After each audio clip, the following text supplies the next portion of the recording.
Ici Éric Latour et bienvenue à Saint-Jean-sur-Richelieu. Mardi, le 26 novembre dernier, se tenait à l'Hôtel de Ville une séance ordinaire du Conseil de Ville. On a diffusé dans ces dernières semaines quelques extraits et pour une dernière fois, parce que la semaine prochaine, il y aura un nouveau conseil, donc de nouvelles images, de nouveaux extraits. On vous présente bien sûr un nouveau résumé aujourd'hui.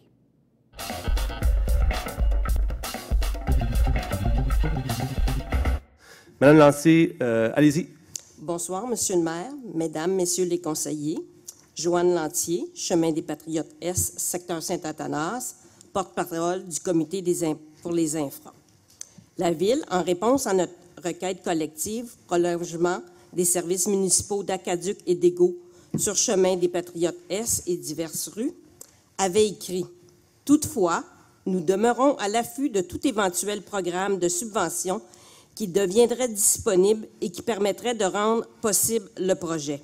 Donc, je voudrais remercier notre conseiller, M. Michel Gendron, pour sa proposition demandant de faire les démarches officielles auprès du gouvernement afin d'identifier les programmes de subvention pouvant s'appliquer au projet d'infrastructure Aqueduc et Égout, tels que réclamés par les citoyens de notre secteur depuis plus de 30 ans, et plus particulièrement depuis la première pétition de 2008-2009.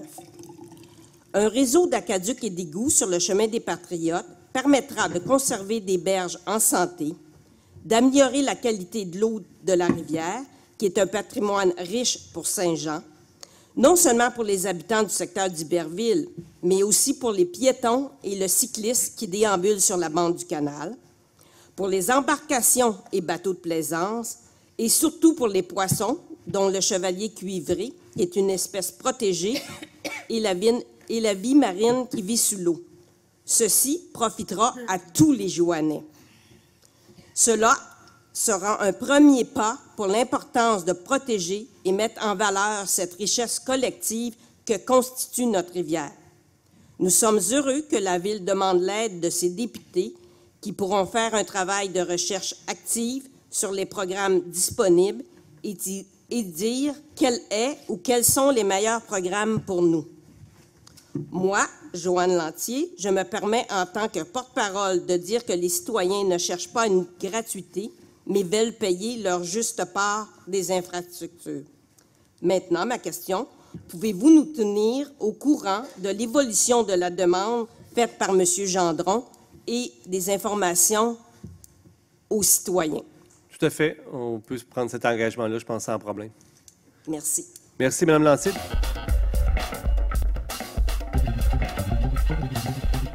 Bonsoir, M. Lavallée. Bonsoir, M. le maire. Un résident de la rue La Palme. En plein ça, un nouveau résident. Est-ce que vous m'entendez bien?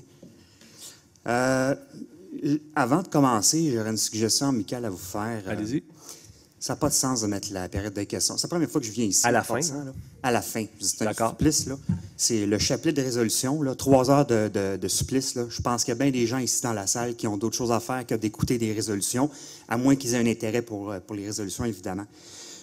Puis, je suis convaincu de ne pas être le seul.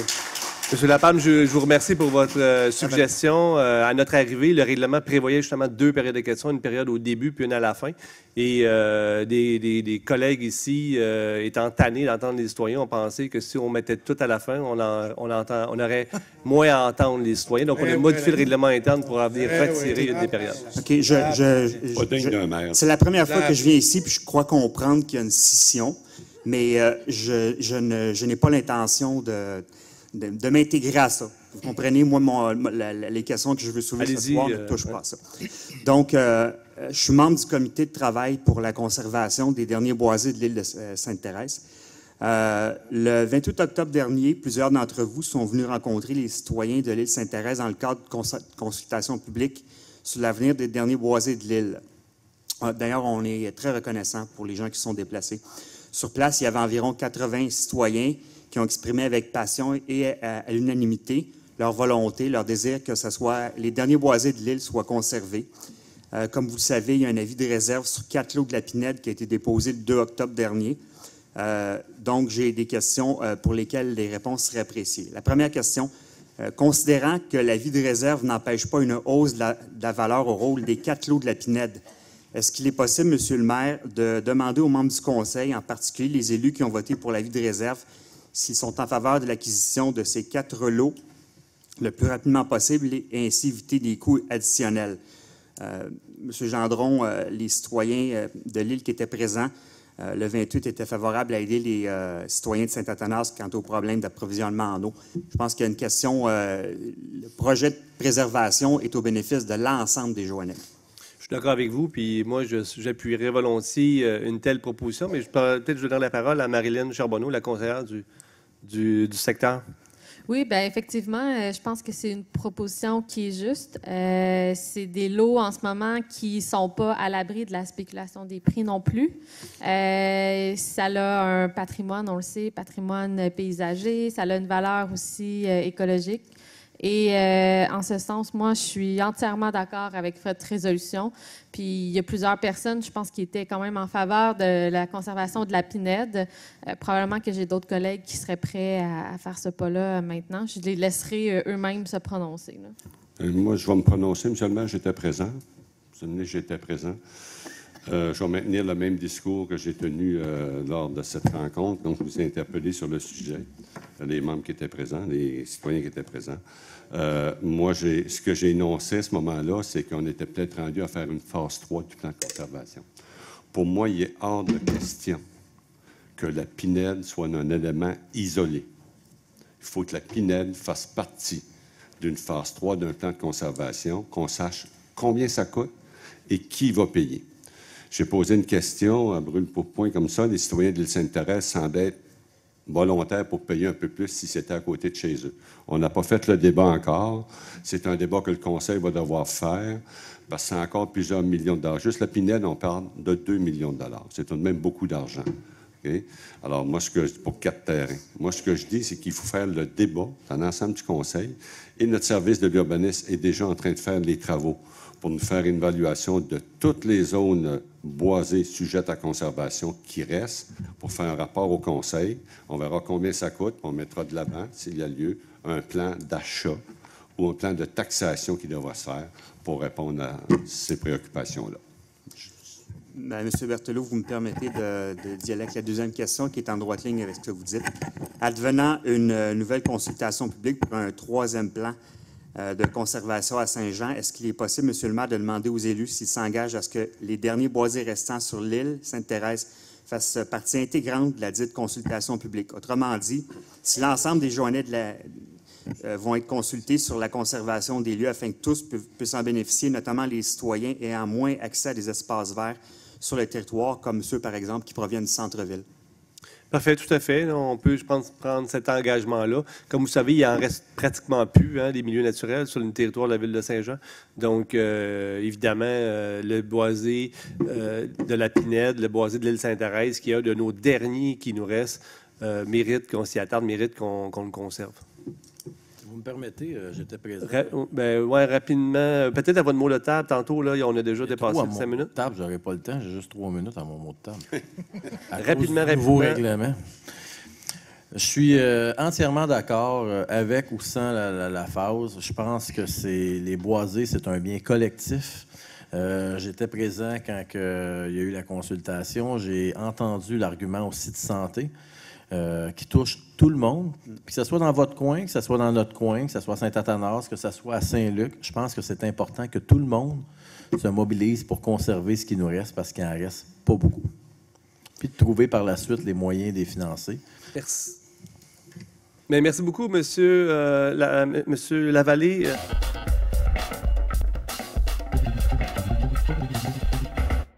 Bonsoir. Sur le même sujet, si je ne me trompe pas. Oui, c'est ça. Puis on a M. Lavallée, notre nouveau membre dans notre comité de la Pinède. Essayez de parler un peu plus près du micro, s'il vous plaît. Ouais. Oui, c'est ça. Avez-vous compris? Oui. Oui. OK. Alors, merci aussi à ceux qui sont venus à la rencontre sur l'île Sainte-Thérèse le 28 octobre, à ceux qui sont venus. Vous nous avez écoutés. J'espère que vous avez entendu, surtout. Puis, j'aimerais juste vous poser une question.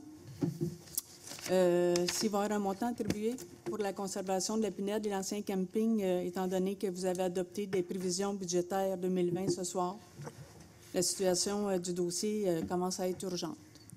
Dans dans le budget qu'on a adopté ce soir, il n'y a pas de somme qui a été prévue pour acquérir des boisés ou pour faire des projets d'infrastructure, de rues ou sportives. C'est plus le budget d'opération de la municipalité.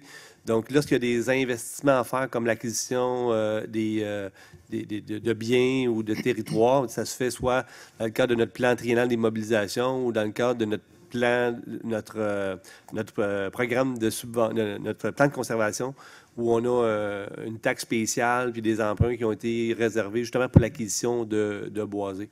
Donc, c'est de ça que M. Berthelot parle quand il dit on doit revoir la phase 3. Si on fait une phase 3, c'est pour bonifier le plan, c'est pas pour détruire les derniers milieux naturels qui nous restent, là. Donc, voilà. Donc, c'est pas prévu dans le budget ce soir qu'on a adopté, mais le conseil municipal peut prendre la décision, peut décider d'acquérir les 4 terrains de la Pinode, par exemple. OK, merci. Puis, est-ce qu'il y a un échéancier pour la réalisation de cet objectif de protection? Il n'y a pas d'échéancier, mais je sais que votre conseillère, Marilyn Charbonneau, y travaille ardemment. Ben oui, en fait, on a posé la question, puis on nous a dit qu'on nous reviendrait en janvier avec un échéancier. Puis, moi, je veux juste faire du chemin sur ce que Justin a dit tantôt. C'est clairement le dernier boisé d'intérêt qu'il y a à Saint-Jean avec une valeur. Là, fait que il ne faudrait pas noyer le poisson dans tous les terrains. Il faut aussi prévoir, puis on sait qu'il y a une réserve foncière. Je pense que c'est important de le rappeler.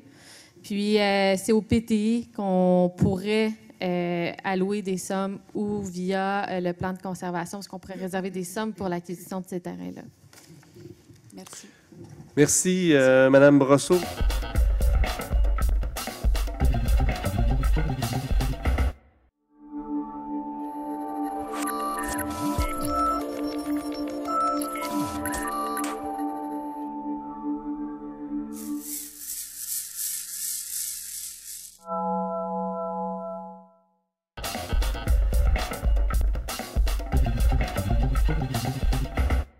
Oui, j'ai 3 points. Pour faire suite à la demande à M. Boucher, les voitures, évidemment, vous avez entièrement mon appui. C'est sûr que quand on a des cas de nuisance, je pense qu'il faut effectivement rapidement intervenir. C'est ce que, du moins, je pense que M. Auger travaille fort et Mme Marcoux. Autre point bien très simple, évidemment, dimanche, le 1er décembre, en avant-midi, c'est la guignolée. Donc, je souligne l'importance du geste. Et je profite de l'occasion de dire à mes citoyens de mon secteur, s'ils peuvent préparer leurs denrées et les mettre à la porte, c'est beaucoup plus rapide pour la cueillette, qui fait qu'évidemment que ça nous donne la chance aussi de faire une meilleure cueillette et d'aller être plus efficace pour le geste. Donc, que je remercie les gens d'avance de leur générosité. Autre point, simplement, que je vais déposer mes intérêts pécuniaires à Mme Biganès. Alors, c'est tout.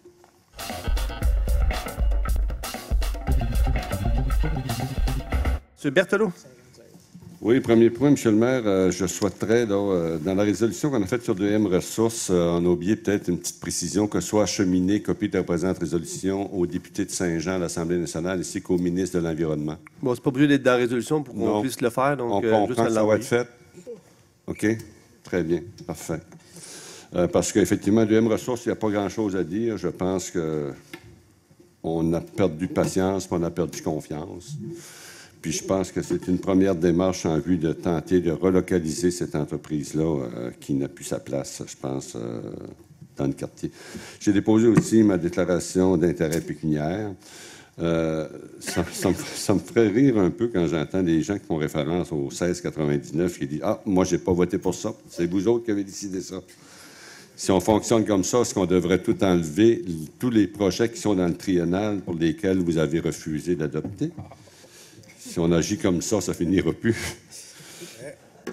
Alors, je pense que... Puis on a parlé tantôt de deux colliers, de faire bouillir l'eau. Moi, j'aimerais demander au directeur général, est-ce qu'au niveau de la santé publique, on a reçu un rapport comme quoi il y a eu des gens qui avaient été malades ou quelque chose comme ça?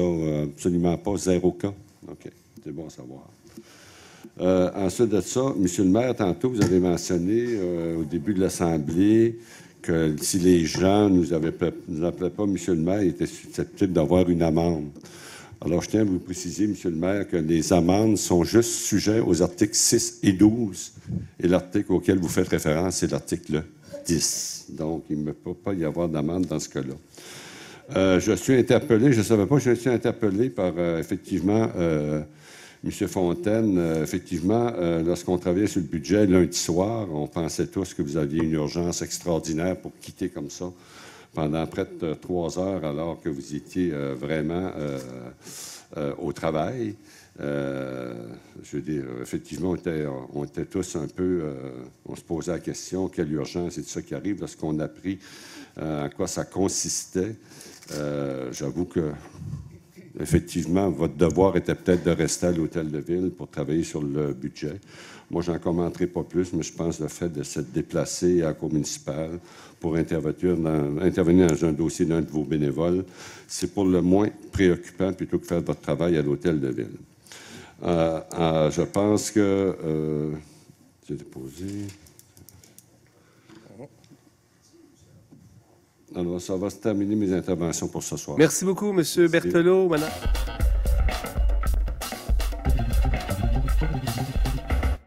Oui, j'aimerais déposer mes intérêts pécuniaires à Mme Lagraffière.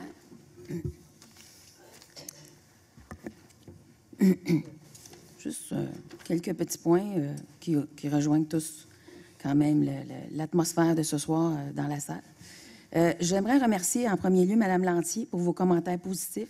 Ça fait du bien d'entendre quelqu'un parler en bien des élus de la Ville qui travaillent pour les citoyens. Moi, j'ai été élue. Je n'ai pas été élue pour me faire manquer de respect à chaque séance de la séance publique. Je me suis présentée en politique pour que je m'occupe des citoyens de mon district et de travailler pour la Ville aussi. Et pour tous les citoyens de la Ville, qu'ils aient une Ville qui les satisfait et qui est le meilleur possible pour eux. Moi, ce qui m'interpelle à chaque public, peut-être qu'il y en a eu un ou deux, mais ça me surprendrait, on reçoit toujours des commentaires négatifs, irrespectueux, d'un groupe dans la salle. Puis comme par hasard, c'est toujours les mêmes citoyens qui nous font des commentaires négatifs, qui nous appellent les malveillants, qui nous appellent toutes sortes de noms, qui nous interpellent, le groupe des Neufs, qui nous interpelle, chacun de nous aussi. Puis c'est toujours les mêmes. Puis comme par hasard, ce ne sont jamais les conseillers qui sont dans l'équipe du maire. Je trouve ça un peu bizarre. Fait que moi, j'aimerais ça que les citoyens chez vous à la maison réfléchissiez à ça. Puis j'aimerais savoir l'opinion de ces citoyens-là. Puis quand les gens viennent ici, c'est apprécié aussi qu'on ait des bons commentaires. J'aimerais parler concernant aussi M. Lavallée et Mme Brosseau. Je suis d'accord avec Mme Marcoux. Il y a beaucoup de choses qu'il faut qu'on soit au courant pour le plan de conservation si on veut le réouvrir. Et aussi, il faut consulter la population complète de la ville de Saint-Jean. Parce qu'il y a des gens dans certains secteurs qui ont de la misère à arriver, qui ont de la misère à payer leurs taxes, qui ont de la misère à payer leur loyer, parce que les taxes se reportent sur les loyers. Il faut penser à ces personnes-là aussi. Je suis d'accord qu'il faut en conserver probablement encore, mais il faut regarder l'ensemble de la ville et tous les citoyens de la ville. Merci. Bonne soirée.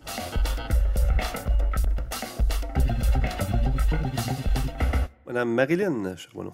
Oui, alors je déclare avoir déposé ma déclaration des intérêts pécuniaires. Et pour le Boisé de l'Île, je suis également pour une consultation, mais en fait, je pense qu'il y a une priorité à mettre sur ces boisés-là. Puis, toutes les solutions pour les acquérir ou les protéger doivent être évaluées. Puis, je pense que c'est dans les derniers boisés qui ont un grand intérêt. Puis, ça a été dit, c'est pas moi qui le dis, là, ça a été dit au comité de l'environnement, c'est soutenu par les professionnels qui travaillent à la ville. Alors, c'est un engagement pour trouver les solutions, évaluer toutes les options pour pouvoir conserver les derniers boisés de l'île. Je pense qu'il n'y a pas de mal à prendre un engagement en ce sens-là, même si on regarde tous les autres terrains. Alors, moi, vous avez mon appui à 100% à ce niveau-là. Et je suis très favorable à aller en consultation publique, à consulter les citoyens, parce que je pense que les bénéfices pour la santé, pour la qualité de l'air, etc., vont bénéficier à tous les citoyens de Saint-Jean-sur-Richelieu. Pour l'aéroport, vous avez mon soutien pour prendre les moyens pour que vous puissiez avoir une quiétude chez vous, puis qu'on puisse atténuer les bruits, les déplacements, etc. Les boisés, il faut que je parle de quelque chose qui s'est passé dans le boisé de l'île Sainte-Thérèse, mais qui se passe dans d'autres boisés à Saint-Jean-sur-Richelieu, dans les cours d'eau. Les gens, on peut s'imaginer que ce soit des citoyens, des contracteurs, au lieu d'aller à l'éco-centre, qui, en bon québécois, vont domper leurs trucs dans les boisés, dans les cours d'eau. Ça n'a aucun bon sens. Je ne peux même pas croire qu'on fasse encore ça en 2019. J'aimerais ça qu'on regarde c'est quoi les mesures qu'on peut mettre en place. Puis si à l'éco-centre, c'est trop restrictif pour les entrepreneurs ou qu'il y a quelque chose qu'on pourrait faire pour faciliter ou les inciter à aller porter leurs déchets à la bonne place, bien, moi, je pense qu'on devrait le faire parce que ça n'a pas de bon sens qu'on voit ça encore en 2019. Puis, il faudrait les sensibiliser. Puis, je pense que si jamais il y avait des gens qui dénonçaient ou qu'on voyait une telle situation, j'espère qu'on a des mesures justement pour une amende ou peu importe à ce niveau-là. Zone inondable. Je veux parler de terrain qu'il y a en ce moment. On a autorisé le développement de 2 terrains sur la rue Réal-Trépanier à l'angle de Baie-Argent. Ces 2 terrains-là, ils sont devant un fossé qui s'appelle à être le chemin naturel, finalement, entre la rivière et le canal. Puis, ce fossé-là, c'est le niveau de l'eau de la rivière. Ça veut dire que, puis c'est au milieu de l'île Sainte-Thérèse, ça veut dire que si la rivière monte, le fossé monte. Fait que si la rivière est proche de déborder, bien, le fossé, soit qu'il a déjà débordé ou qu'il est proche de déborder. On a autorisé 2 terrains-là. J'ai entendu des histoires d'horreur par rapport à la construction de ces terrains-là. J'aimerais ça qu'on réfléchisse à justement avoir des critères autres que juste le fameux tracé, parce que je pense qu'il y a des éléments autour qui, des fois, justifient le fait qu'on pourrait dire non. Notamment en zone inondable, même si ce n'est pas proche d'une rivière. Là. Rapidement. Oui, je vais terminer rapidement. J'avais une pensée pour M. Carrier, qui est sur le comité citoyen, Relations avec les citoyens et villes intelligentes. Ça fait des années qu'il milite pour des panneaux électroniques et on a enfin nos panneaux électroniques, puis il était très content parce qu'on l'a annoncé précédemment. Alors, je voulais dire, M. Carrier, on a nos fameux panneaux électroniques, puis j'espère que c'est juste le début dans la ville. Et je voulais remercier les gens de l'environnement parce qu'aujourd'hui, on a adopté des trucs qui sont super importants qu'on a travaillé, dont la politique l'interdiction des sacs de plastique à usage unique. Puis, on est la 2e ville au Québec à interdire les sacs en vrac. La seule autre ville, c'est Bromont. Alors, on est précurseur à ce niveau-là. Puis aussi, on vient de voter l'élargissement du programme pour les couches réutilisables pour que ça soit des produits d'hygiène et d'incontinence. Alors, j'appelle à tous les organismes communautaires de la région d'en faire la promotion auprès de leurs usagers. Merci.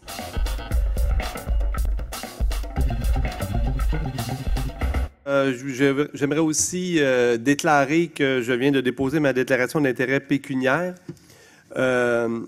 Plusieurs résolutions importantes ont été adoptées ce soir. Je vais en souligner quelques-unes. Effectivement, nous avons adopté une résolution mandatant un avocat dans le dossier de 2M Ressources. Un mandat afin de faire respecter nos règlements municipaux. Donc, c'est une situation qui est extrêmement malheureuse, mais malheureusement, la situation est inacceptable pour les citoyens, est inacceptable pour la ville de Saint-Jean-sur-Richelieu. Donc, c'est triste qu'on soit rendu à ce niveau. On a adopté, sur une note plus heureuse ce soir, une résolution, 2 résolutions relativement à la maison Boutier.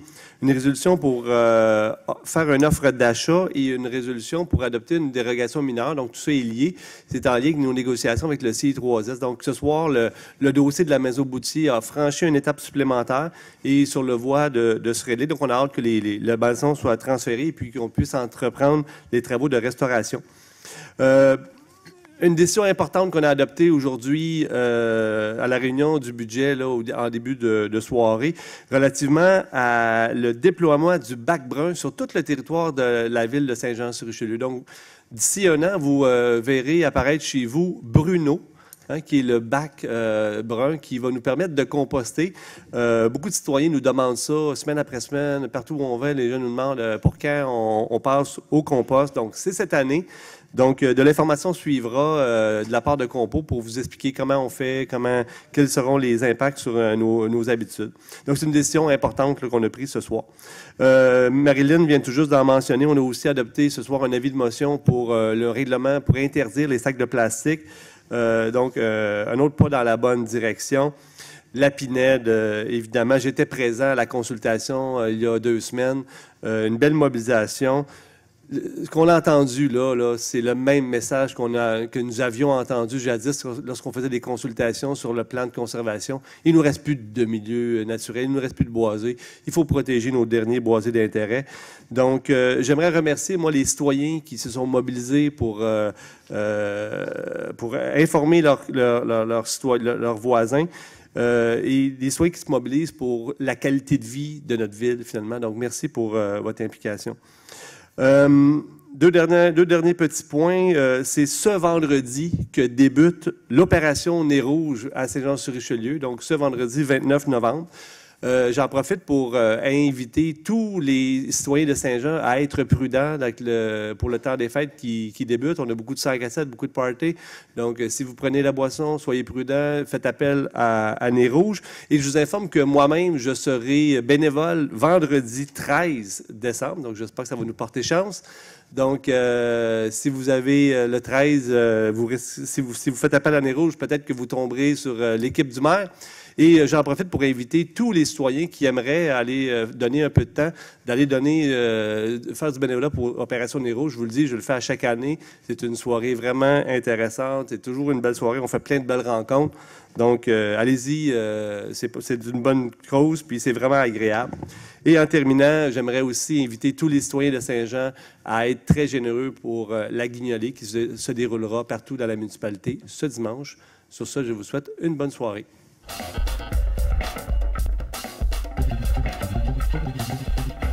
Merci d'avoir été là. On se fixe rendez-vous la semaine prochaine. On va vous présenter de nouveaux extraits de la prochaine séance ordinaire du Conseil qui va se tenir le mardi 17 décembre. Et puis nous, dans les jours suivants, les semaines suivantes, on vous présentera bien sûr de nouveaux extraits. Entre-temps, commentaires ou suggestions, faites-le par courriel. Éric Latour en un mot à commercial tvhr9.com.